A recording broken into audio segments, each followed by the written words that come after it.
Chike, Kwado, Kwado.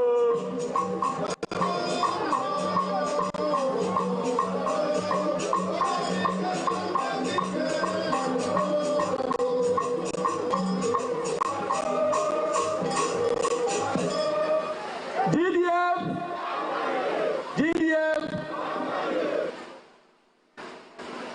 it is no longer in doubt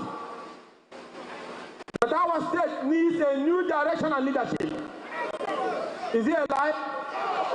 Today we travel through the bush to come home. Do we have road? We go through the forest in Oboko to come home.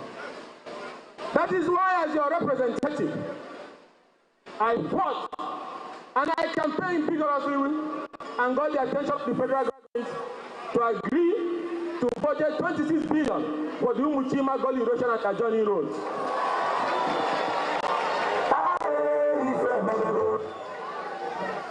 And the contractor, a great man, Vani, with the support of the minister, moved to site. We're almost 10% to busting through the gully that has killed our people over the years. And the state government said to take over and complete. It is their job, we welcome them. But all of you know the man behind the success story happening today on that road. You have seen the Oba to around this road. We also got that into the budget. In a matter of years, from Olu to Akokwa to Oba to around this road, will be expressway all through. Because you elected the right man.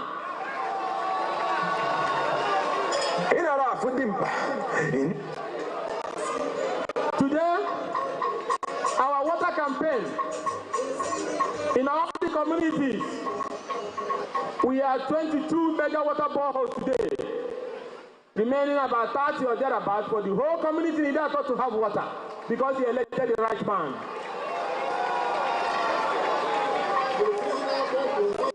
Our school campaign renovation is at 12 schools now, same with electrification, and the solar grid that we are putting in all these primary schools and the schools in our place. One thing I can assure you is that you sent a true messenger to Abuja. And for standing with me, I will stand with you all the time. Whatever I have, I will always give you, because God has blessed me. Seeing our children go to school is the reason why we have the scholarship scheme that is on the third phase today.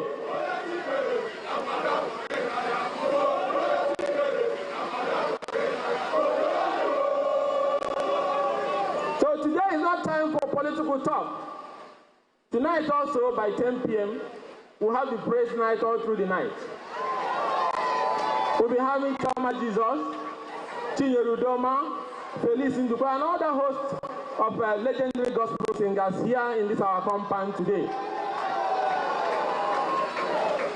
We will continue to celebrate because God has been very merciful to us all these years.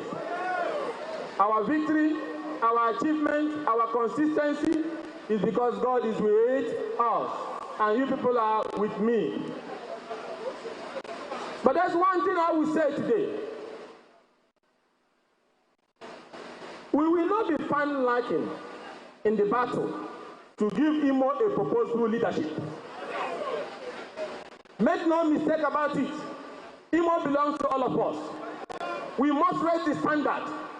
And if that means us going back to the battle, we are ready to go back to the battle. And if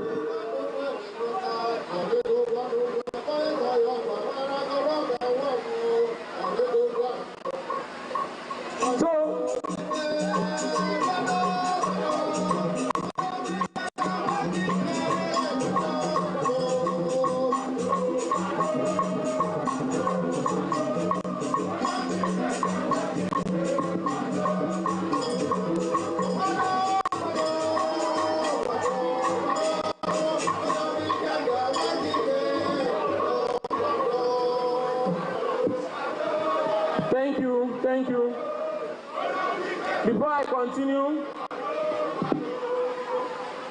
Before I continue, let us observe a minute silence for our brother from Uruala, and our brothers, police officers, who were killed across at Osina 3 days ago.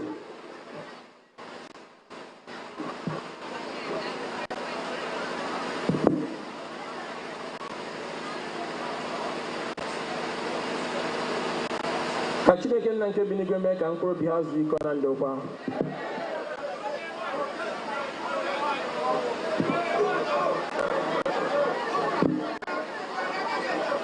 Itatokeleno. Zono.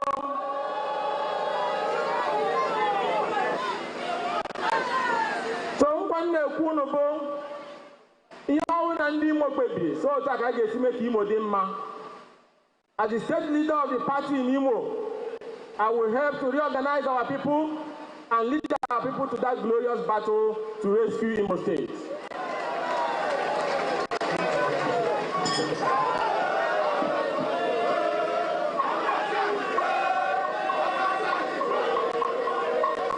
And if when the time comes, those who have stood with us, like Mazi Dr. Chimamade, of saying to lead that struggle to rescue Imo.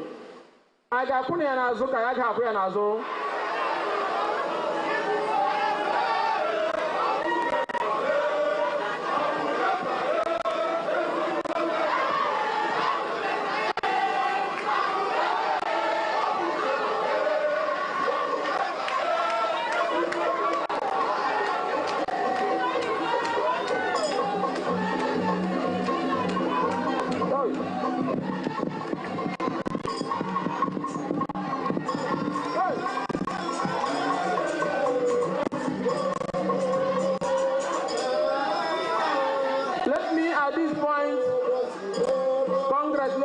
National Secretary of our great party, Chief Udo Okoye, who has taken office as the National Secretary of our party after the appeal court sacked the impostor and political traitor and political sellout Samuel Anyanwu, who sold his own political party to the opponent. His remaining Damagu, Samuel Anyanwu is done, and God willing, Damagu will be thrown into the political bin.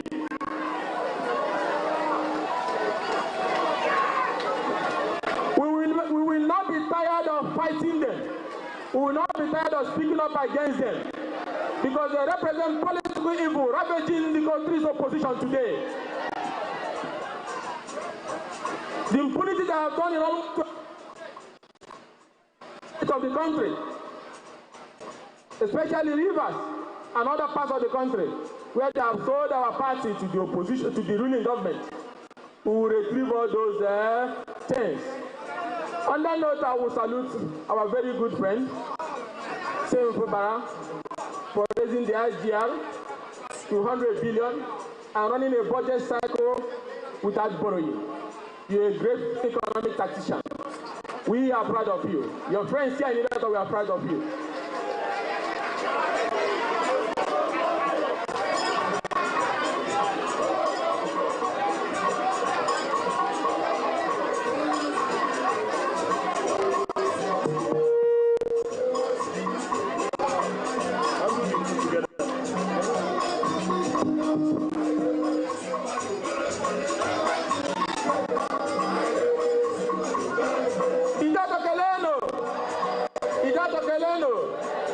Today is not about me, but it's our great friend who said he's coming to pay us solidarity visit, and we came out to welcome him.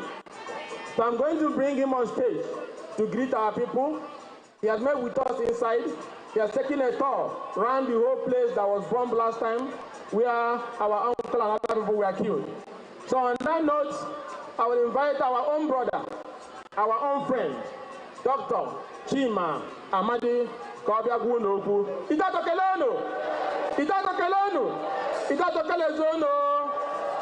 let me appreciate my lovely wife, who is here with us, and the kids, and my father also, Tibu Inya, who is here with us. I recognize you.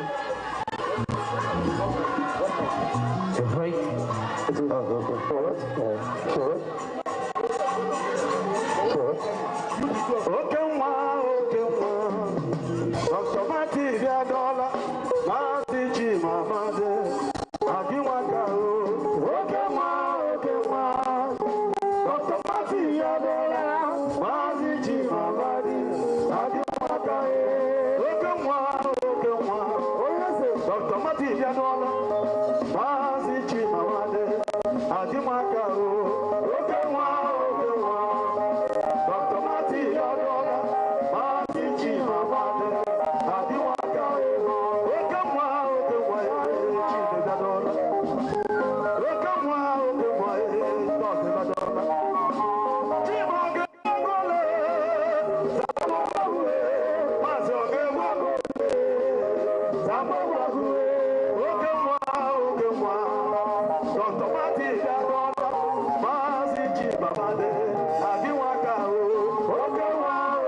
Idato nemelao, idato kelenu.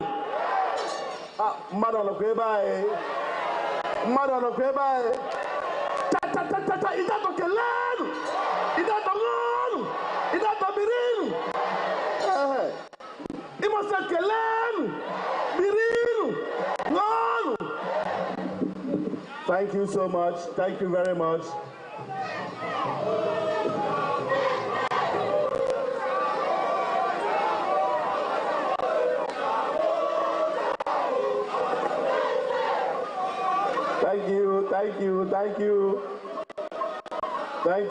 Thank you so much. Thank you so much. My very good friend, brother, the action honorable, performing honorable, activist honorable,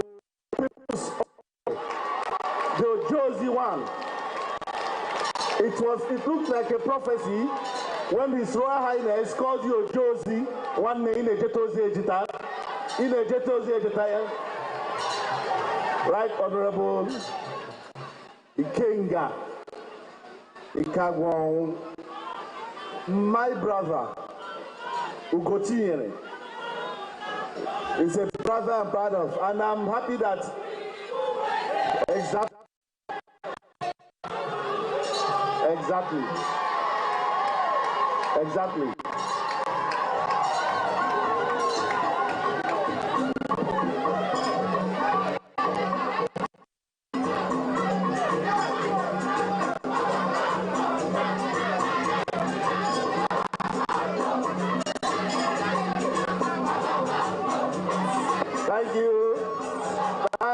Thank you so much.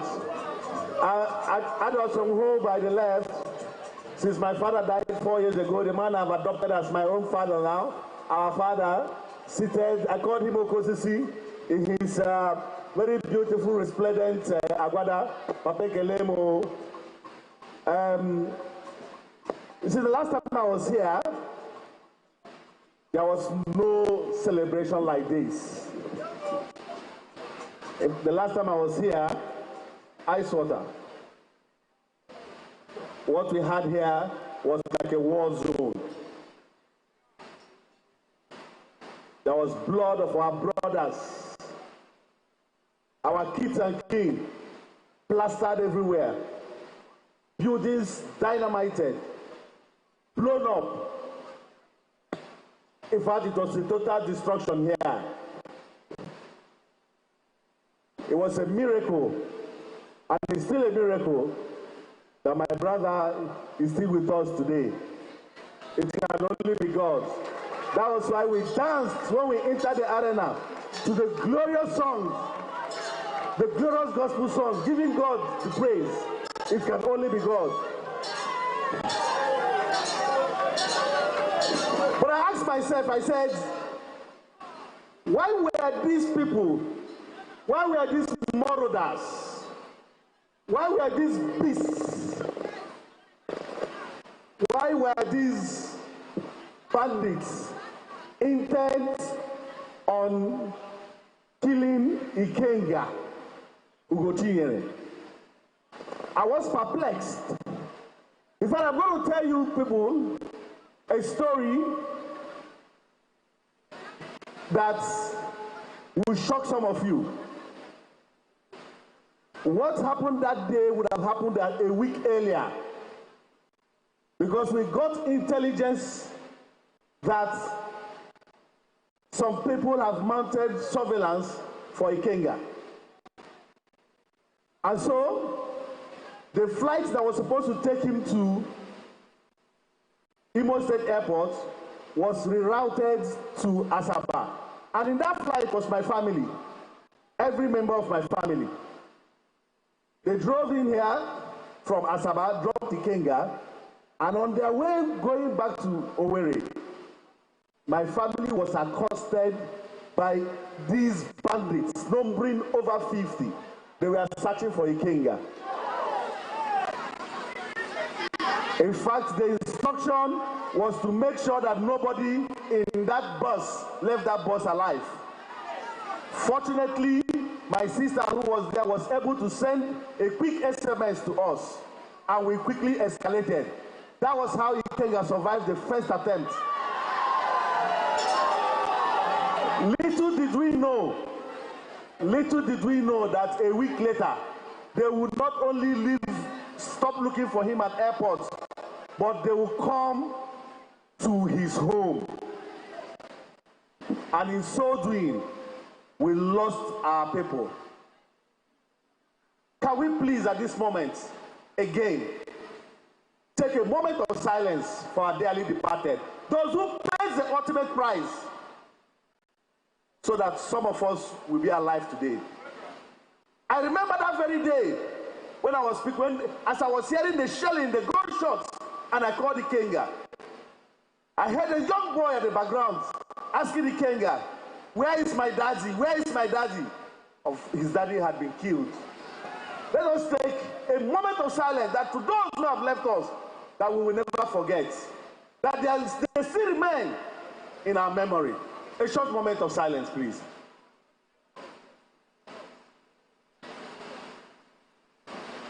May their spirit continue to rest in the bosom of the Lord, in Jesus' name. Jesus, you love me too much.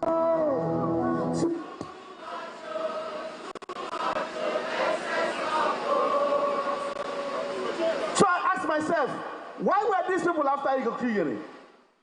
I could not resolve that question. Because what could be so significant, what could be so important, that a man would take another man's life for power? That question was answered for me in the last 24 hours since I have been touring Idato with Ikenga, my friend. I realized that these people wanted to stop the benefits of democracy that Ikenga has attracted to you people. I realized, going through Idato, seeing what this young man has achieved in so short a time, that these people knew that this is what the man represented, and that if they allow him to get to Abuja, that they will be exposed for all the years that they have been there occupying that seat, wasting your time, making fortunes out of your misfortune. And finally, someone went there and finally showed us that this thing called leadership is not rocket science. That this thing called service to the people only needs a man who is not greedy. Only needs a man who has the desire to work and who has the people at heart. Today, empowerment and Ekwoku, always every month, here is that or not. Nambu, Abu Neba every year. Ewere 2 bags of rice, Kela 10,000 persons. Oye Ketra no ye Ketra lo kwezoku. Ubu no jizi rice na rego kwezoku. Ubu Ikenga buru mu tie ha na school na ye ha scholarship kwezoku. Ubu irosho na se we meta Ikenga me na nini we kema na emezi kwezoku. Just under 2 years.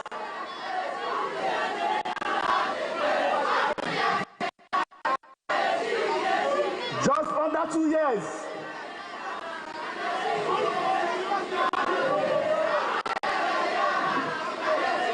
Imagine what you have lost in the last 22 years.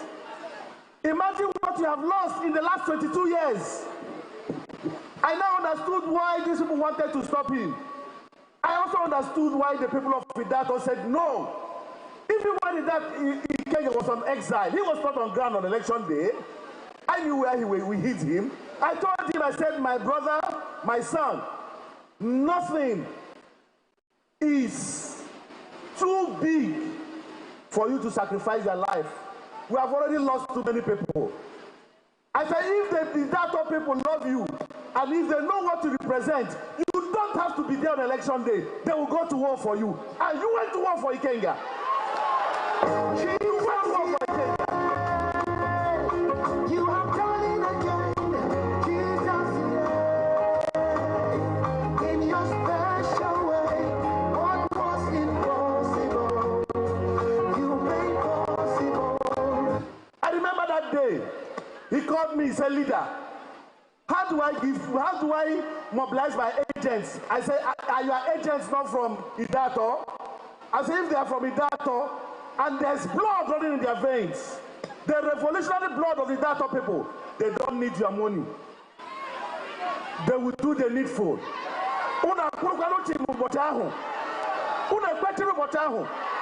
The result on that day is unprecedented in the history of Idato.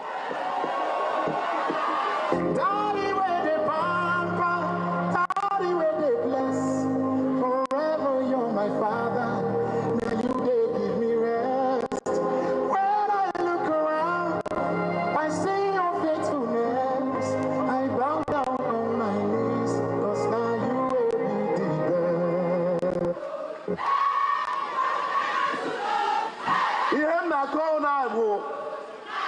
From what I'm seeing, there is no vacancy in that federal constituency. Every vacancy.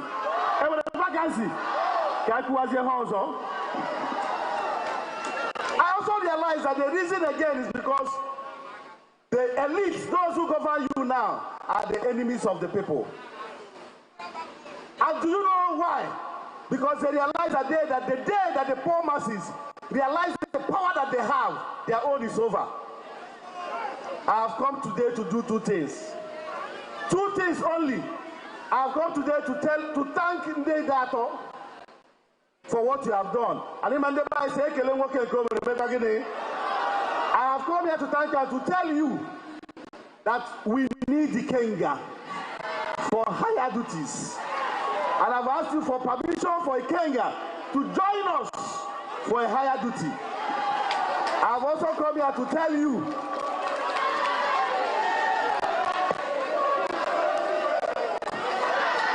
I'm also telling you today that the battle, let's round up, it's okay. We can't get them, let's round up. The battle,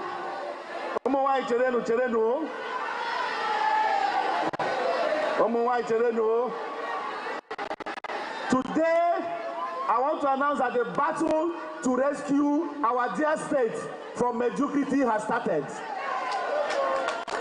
That thing that you Idato people are enjoying, okay, the whole state may enjoy.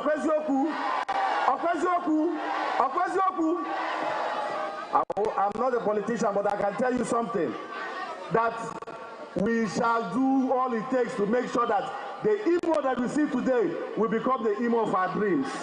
And I hope that when I come and call you through my brother Ikenga, you will stand with us. You will stand with us. You will stand with us. I've always stood by you. I have gone around this place. We are not playing politics. Ikenga and I sometimes we disagree. Make no mistake about that. In fact, Ikenga is in a battle between one of my most closest friends. And it pains my heart that I'm looking forward to the day when both men will be reconciled. But that does not stop the fact that Ikenga is a wonderful man. And Ikenga is the last hope of the common man. And today I want to announce to this place, to this house, that after seeing the destruction and the ongoing repairs, and to support me again, I want to ask you again, and let today be a sign between us. When I come in, be here. Say no dey that say tell you get to come. You get to come Ikenga. Unemela.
You have heard from our brother and our friend and our guardian who has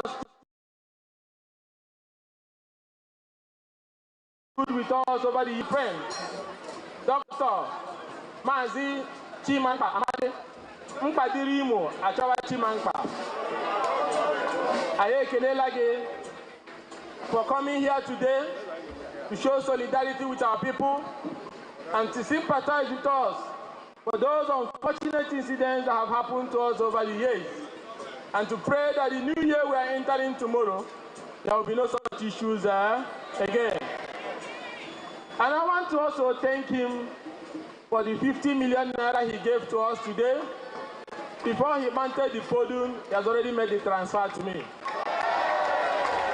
So we will put it to supporting.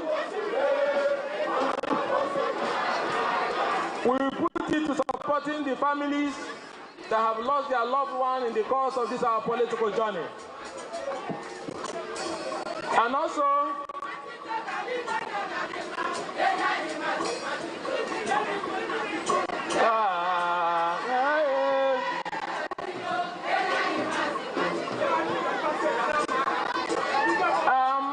tonight, from 7 p.m. up to 10 p.m., 11, 12, Chama Jesus, Tinyerudoma, Felice Ndukwe will be here to sing us into the new year. Then by 10 p.m. live, I will speak to our people about what we're expecting for the new year. But today is about our brother who came to show support to us. So Dr. Mazi Chimankpa Amadi Mkpadirimo Achawa Chimankpa. And I say no. And I say thank you for always standing with us. And will assure you that indeed that I will do John. IDK. The one that happened before has happened. But in Cuba, only me I can make any emegwara. Heaven will not fall. If you slap us, we will slap you. If you shoot at us, we will shoot at you. Never again. Never again. On this soil, I say, never what? Again. The power to choose and elect is that of the people. And we will defend that power with everything in us, including our own life.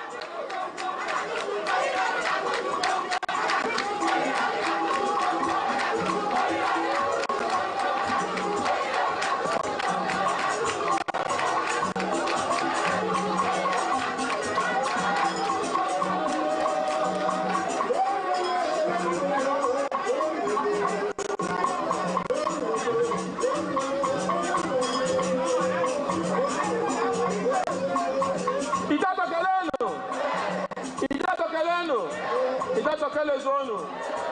Ekelela m n'otu unu si pụta wee sị mgbe unu ga-ala ka Chineke nna nke bi n'igwe duru unu n'ụlọ na-enweghị nsọ n'aha Jizọs Kraịst onye nwe anyị. Amen. Nwanne inu egbe malụ n'anya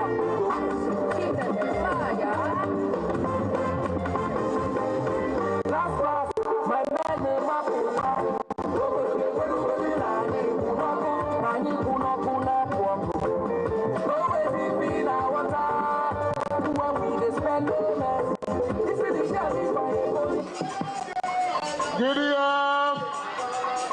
GDF, one family. We thank God for today, the last day of 2024. Our principal has spoken. Our principal has told us something. Ikenga has told us something. Did we hear him? Ikenga came here and told us something will happen. Are we ready? Are we ready? Last time they thought we will not make it. This time we are going to make it.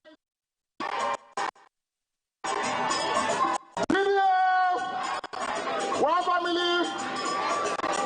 We want to thank all of you. You are wonderful.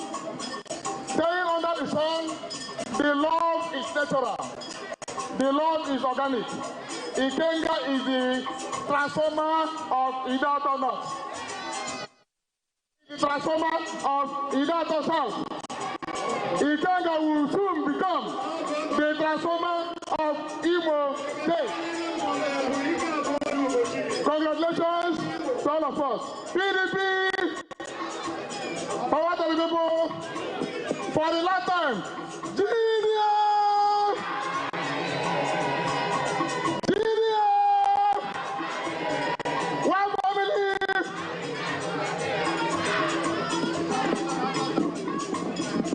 Now, I got 15 million. Here, 5,000. How I hang a poor or they got property on a young soul. I got a 15 million now. I got a let us appreciate our brother and friend, our leader from Ngopala, and the great man that Imo State are anxiously waiting to have around in no distant time. The university done, the academic guru, the editor scholar and administrator, Dr. Martins Maze, Amade Mpadrimo, Achabachi Mangpa. Let us welcome Shaba Melody Band for a brief interlude. Danger my eyes, oh, Sereno, thank you. Danger my Sereno, Kaina Padashama. After that, we'll welcome Good Boy to also showcase his talent.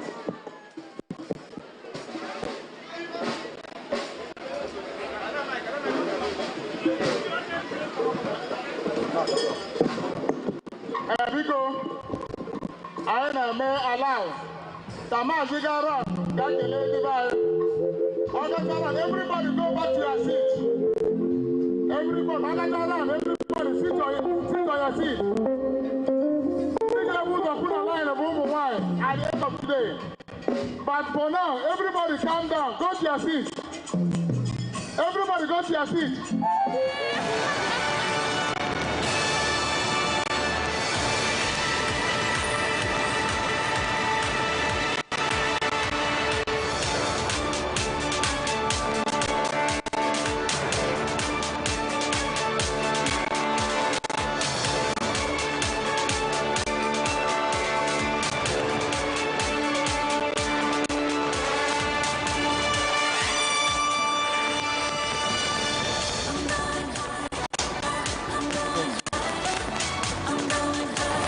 We now turn to Sydney, Australia, where the world-famous New Year's Eve fireworks light up the iconic Sydney Harbour Bridge and Opera House.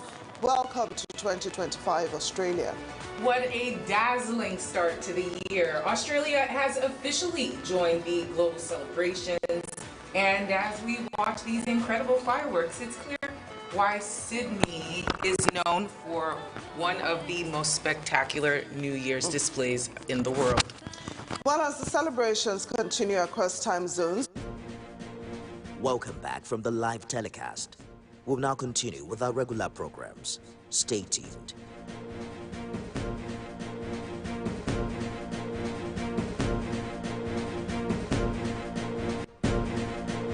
Welcome back from the live telecast. All of these developments in Nigeria's oil and gas industry, where does it put Nigeria? When are we, many say we're likely to become an exporting country that's exporting finished petroleum products moving forward. Well, we'll look at all of that on the show today, and of course, a touch on the market performance for the last trading day of the year. Well, let's start with some stories making headlines around the world of business before we get to talk. First, the Lagos Chamber of Commerce and Industry is calling for cautious optimism regarding the nation's economic prospects for individuals and businesses in 2025. The LCCI said this in a preview of the nation's economy ahead of the new year, where the president of the chamber, Mr. Gabriel Idahosa, noted that the nation's gross domestic product GDP, projected at 3.2% in 2025, must be taken with caution. He said that such projection is hinged on the ongoing reforms and more substantial contributions from the oil and non-oil sectors. The LCCI burst urges the federal government to address the existing infrastructure challenges and come up with innovative funding models to enhance public-private partnership and to enable it achieve some of the objectives outlined in the budget.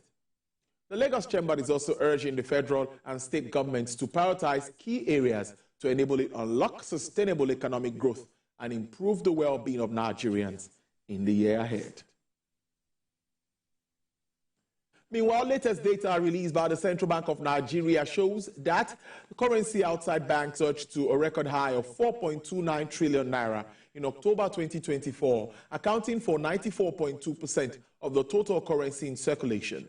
This marks a notable 6.7% increase from 4.02 trillion naira in September and 0.6% rise since January. Now, the total currency in circulation, which includes cash held in banks in the public, also climbed to 4.5 trillion naira. That's in October compared to 4.3 trillion naira in September and 4.14 trillion naira in August. The proportion of currency outside banks relative to total circulation has steadily increased throughout the year, from 89.9% in January to 94.2% in October. The gap suggests an ongoing preference for liquidity outside the formal banking system and reliance on cash-based transactions. Well, let's get to our first topic of discussion today. And our research shows that despite the intense macroeconomic headwinds in 2024, Nigeria's economy exhibited resilience on account of GDP performance. The GDP grew first at 2.98% in the first quarter, 3.19% in the second quarter, and 3.46% in the third quarter. Well, many say, and experts and projections shows that it may likely close at about 3.6%. And this is at par with IMF's forecast for GDP growth for sub-Saharan Africa, which is 3.6%, and better than global GDP forecast of 3.2%. The service sector continued to dominate the sectorial growth performance for most part of the year. In Q3 of 2024, the financial services sector outperformed other sectors, and with a growth performance of 32%. Insurance grew by 19.8%, road transport grew by 17.9%, rail transportation 19.7%.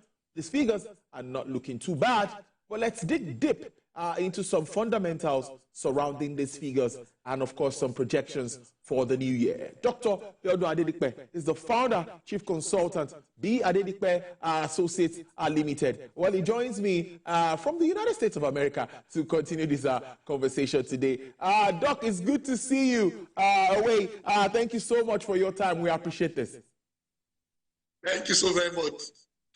Tolu, I'm happy to be with you today, being the last day of the year, and in fact, a good and a nice time to take a reflection of what has happened this year, and then look forward to 2025. What do we expect?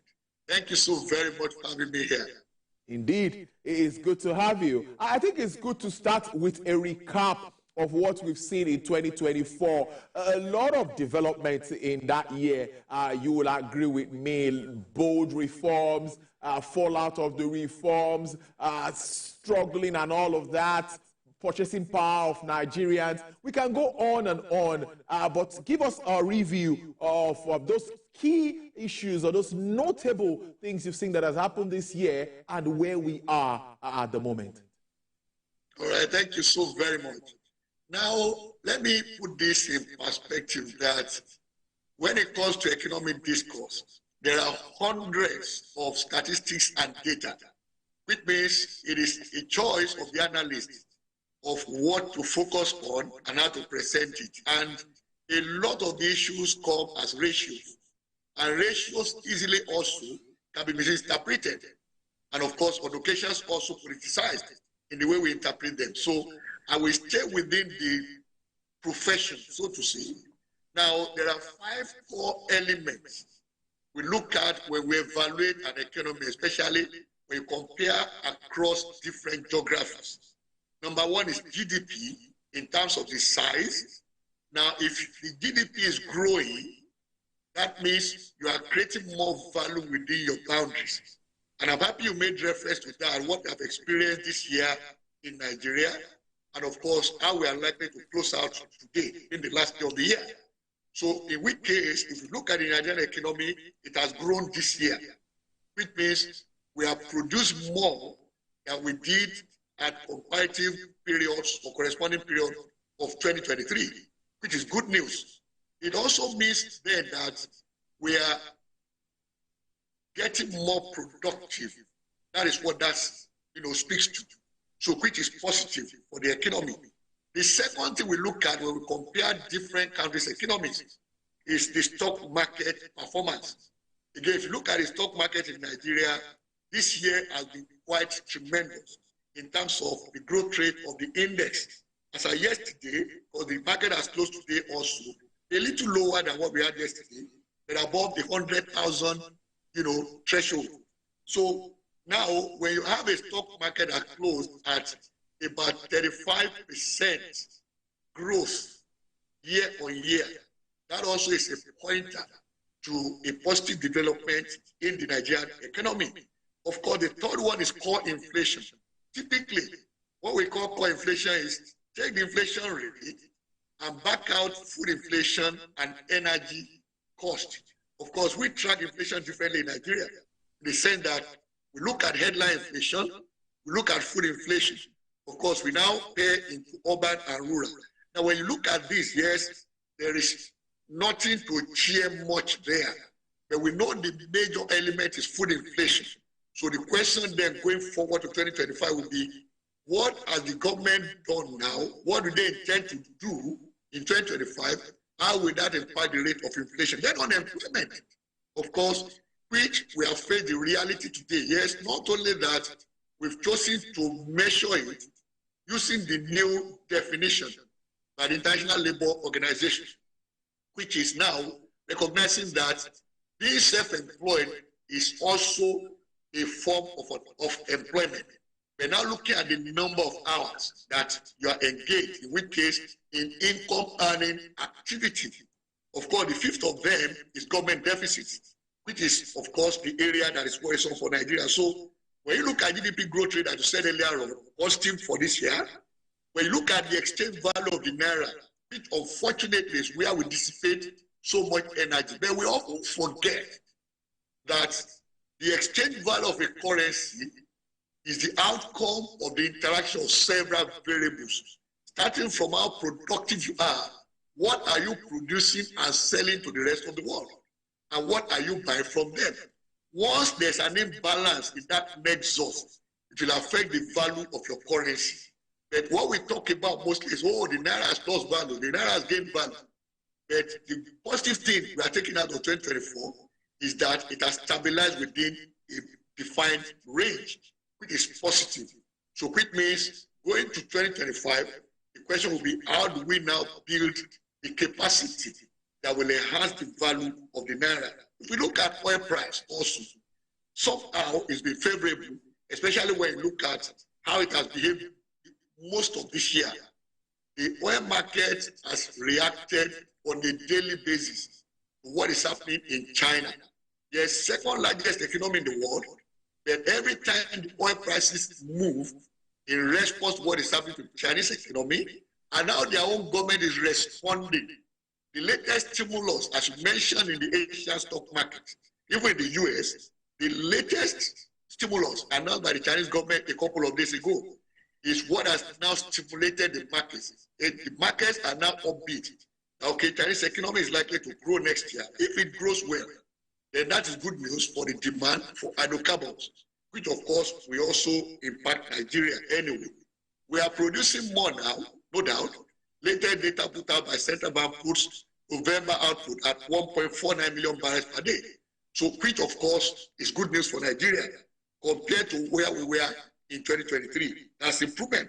The last I will say here relates to the nexus between monetary policy rate, that's interest rate, which of course we know at 27.5%, and of course 875 basis points increase within this year alone.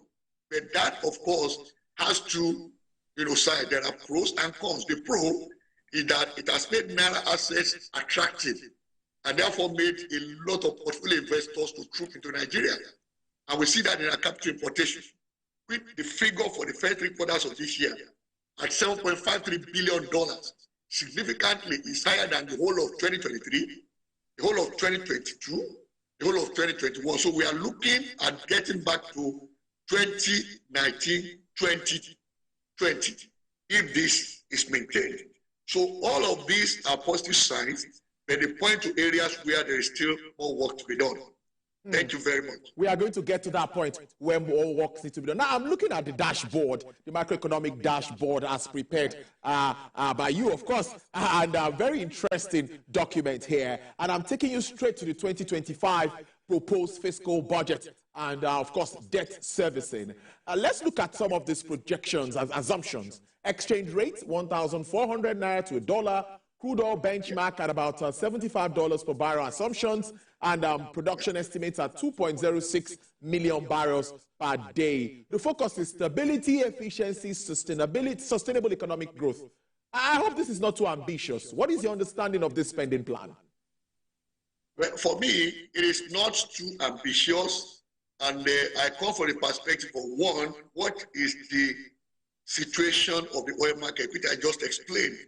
So I don't see oil price going southwards in terms of, relativity with this assumption in the budget. That's number one. I've had many analysts say also the oil production assumption of 2.06 million barrels per day is aggressive. I don't really see it as such, because when you talk about oil production, we often forget that there's a component of about 200,000 barrels per day of condensate, which of course is not in their location. There's an addition to whatever we produce. So when you consider the fact that there's an improvement now in terms of tracking and monitoring our oil production and export, we saw some video that went viral on NNPC's control room. I mean, fantastic, looking like a version of that of Aramco Saudi. All right. Now, what that tells you is that we are likely to see oil production also increase in 2025, given the application of technology to monitor and control.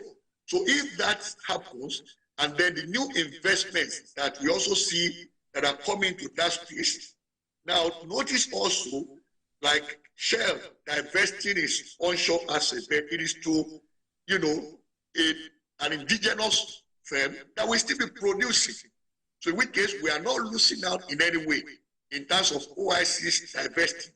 And the pattern then tells me that this oil production assumption is not unrealistic. Let me put it that way. Because most people say it is unrealistic, but I don't think it is. So now, exchange value of the Naira, yes, 1,400 Naira to $1 seems to be optimistic in terms of appreciation of the value. But when you play it against the likely scenario we are looking at as the outlook, it will only result in more revenue in the pocket. If you are working with 1,500 Naira to $1, and that's the assumption that the Senate doesn't move this assumption. But if they retain this assumption, it means our revenue projection will be less than what it is likely to be when you bring the exchange value into the equation. So all of these, to me, are assumptions that look very realistic. And now we come to the numbers, and I will just mention that, and then we can progress the conversation. Now, when you look at the budget figures, especially the expenditure, now you convert to naira, to US dollar, at the current exchange value of the naira, it will give you a bigger value in dollar terms than what we had for 2024, and in fact, than what we had for 2023, which means the spend plan, as we call it, is actually also in the right direction. So what we now interrogate is what portion of that is going to capital, and what is the nature of the capital items that we are spending on. That is where we begin to extract value from this project. Thank you. Interesting. Now, and I think we need to drive quickly to see the key issues. Dr. Adedike, you would agree with me, fiscal challenges still persist, high debt service, and of course, revenue generation to GDP and all of that. And of course, do you think CBN would maintain this MPR momentum until inflation starts to taper down? That is one question that many are waiting for answer. I spoke to Dr. Yusuf yesterday, and he was talking about the rail sector borrowing at about 35%, the negative impact for that. So what are these key issues that you think needs to be tackled very quickly, and what are the solutions to them, or what are the quick wins for government? All right. Now, in terms of outlook, my own expectation, this comes from various,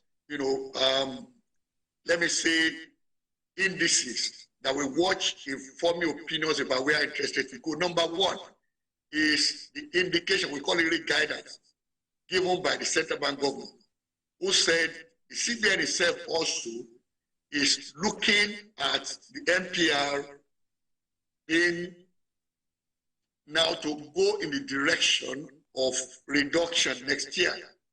Now, we call that rate guidance. They understand quite well that where the MPR is making lending rates very, very punitive in a way for the real sector.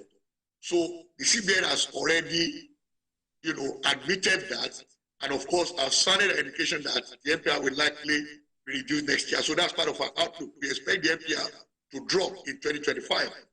But we play that also again the positive influence it has had in terms of not only remittances by diaspora Nigerians, but more importantly, foreign portfolio investors who have brought in several billions of dollars. So the question is, if we are going to reduce it at all, it should not be done aggressively, and that's what we expect. So MPR, we expect will drop in 2025, no doubt. That will moderate lending risk to some extent. It will not drop significantly in terms of coming below 20%. So we still see it as above 20%. So in 2025. So if that is the case, yeah, there will be some respite in lending rate, no doubt. But we don't want to also create panic for FPIs, that is the foreign portfolio investors, to troop out of Nigeria. That is what we expect in that regard. Of course, that rate being high, and people often, most analysts often forget this, that when the MPR is high, it also means treasury bills are high. We all know that quite well. But we forget that treasury bill is a short-term debt instrument issued on behalf of the government by the central bank. Which means when we talk about debt service of the federal government of Nigeria, we tend to forget that a lot of that cost is also coming from what the government pays out on treasury bills. All right? So in which case, that also moderated. We have an impact on debt service by the government itself. Thank you. Now, let's wrap this conversation up with how government can, of course, expand non-oil revenue. And, of course, your comments around this tax reforms, agri-exports, that's also non-oil sector. What is your take with that? And what are your expectations in 2025? Thank you so very much. Now, in 2025, I expect agric to pick up strongly, and on account of a number of things. Number one is that the government this year has embarked on revival of our river basin authorities, not by merely appointing, boards for them and directors for their boards, but equally making funds available to revive the irrigation system. That means we're already in the direction of transiting from rain-fed farming to all-year-round farming because of irrigation. That is one. That will, of course, in fact, agree productivity. Now, secondly, is that there are also pointers to improvement in security that will also enable farmers within certain locations to return to their farms, and that will contribute to harvest. Thirdly, there are now also foreign entities that are invested in the agri space in Nigeria. An example is investment by this Saudi Arabia, entity in Olam in Nigeria here. It's very significant, over $1 billion investment. That is the agri sector. I know there's a lot happening in some other entities as well, that I won't go into specifics right now. So if agri productivity increases, then we are likely to see that impact food inflation on the one hand, and therefore enhance food security. Then, of course, that growth will also filter into growth of the GDP, making our GDP growth rate more robust in 2025, going beyond the services that have produced the growth we have seen in 2024. Now, that on the one side. We look also, of course, services will still remain robust and still continue to grow, because that is a pattern globally anyway, and Nigeria is flowing in that direction. Now, when you take what is happening in logistics, you mentioned that earlier in your initial review of the economy and GDP's performance.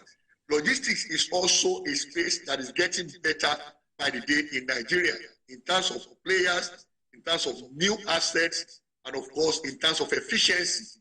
So that again, we also bring some growth opportunities, for the economy. So all put together, we see an economy in 2025 that will grow stronger than what we have seen in 2024. Thank you. Interesting conversation, Doc. I know we can go on, and I must thank you so much for your time, the time difference and all of that, for you joining the program. We really do appreciate this, and we wish you a happy new year, a great 2025, where we'll have wonderful conversations and see our economy rolls out. Dr. Biodun Adedipe, thank you so much for your time. Chief Consultant, Founder, B. Adedipe and Associates Limited. Thank you so much. Thank you so very much, Tolu, for having me. A happy new year, prosperous 2025 to you and all Nigerians. God bless you all. All right there. Thank you so much. Coming up on the show, let's now stay with the oil and gas industry. Yes, there are lots of moves around improved local refining amidst development in the oil and gas industry.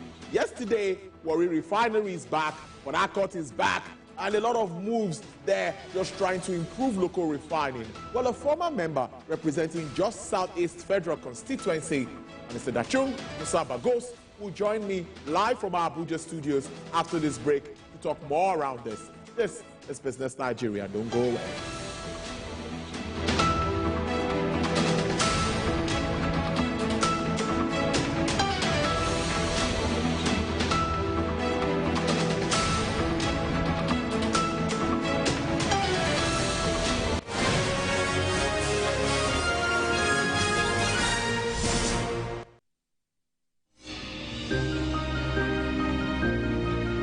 Sometimes it's the story that calls.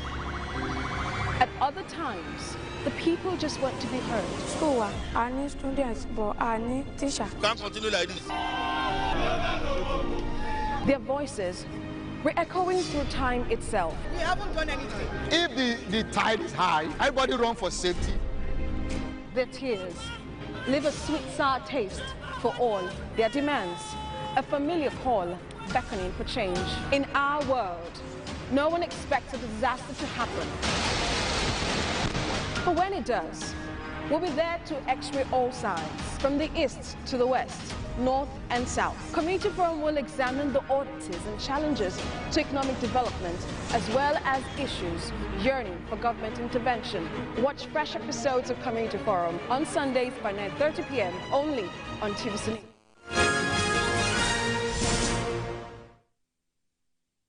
Glad to have you back. The Nigerian National Petroleum Company Limited says the Warri Refinery Area 1 has officially resumed operations, producing diesel, kerosene, LPG, and heavy naphtha.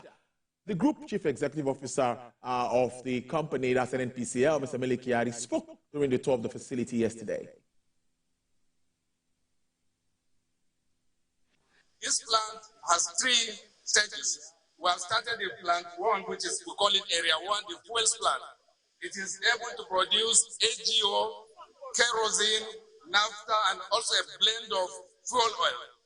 And these are high-grade quality products that are required in the country, and we may also have a need to export them. These achievements has been enjoyed by Nigerian public because for the first time in more than a decade or 2 decades, we have had the Unitype, which is October, November, December, January years without fuel queue.